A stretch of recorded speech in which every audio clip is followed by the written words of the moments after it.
very kind, very caring, very intelligent.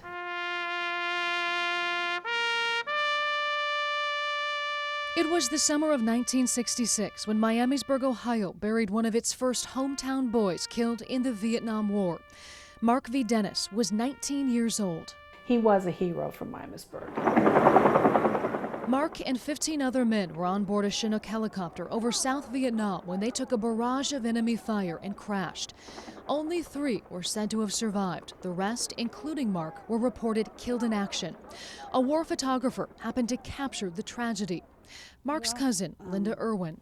Of course, when we found out, we were all pretty devastated. I think there was a lot of shock to begin with because we all thought Mark would come back. And this is where the story of Mark V. Dennis takes a drastic turn. Just because something is written in stone doesn't make it so. But you are 100% certain that was not Mark that was buried there? We're 100% certain that that's not Mark.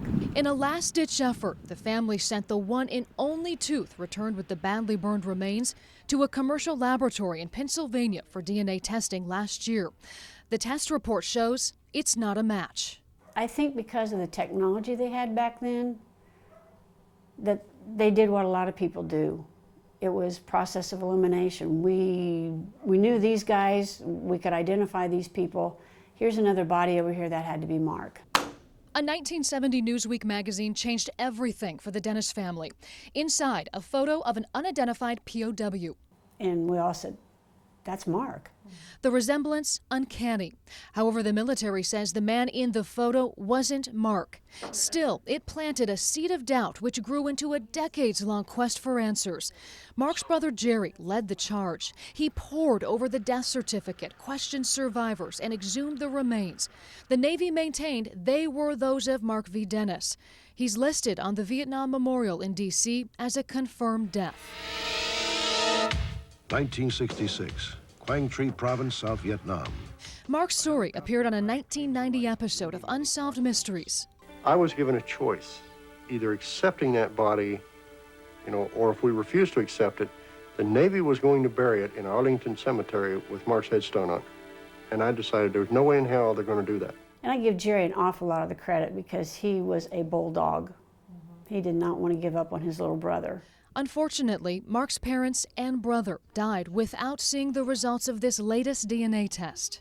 Finally, the Department of Defense acknowledged that there was, quote, compelling evidence to reanalyze the case and requested the remains be brought to Offutt Air Force Base in Nebraska, where there's a satellite lab for the Defense POW MIA Accounting Agency, responsible for identifying remains of the missing dead from past wars.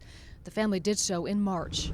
I hope, and I don't know how, but I hope they find who the remains belong to. As far as knowing where Mark is, or we may never know that. At least we know that the remains sent home were not his. There could be somebody else, another family out there just like us saying, we don't know what happened. We'd like to put them at rest as well. Many have served, too many have fallen, but some have never returned. Remember them. Words inscribed at a war memorial in Miamisburg and echoing in the hearts of Mark's family and friends. He may have been left behind, but we didn't forget him. We still love him. We still miss him.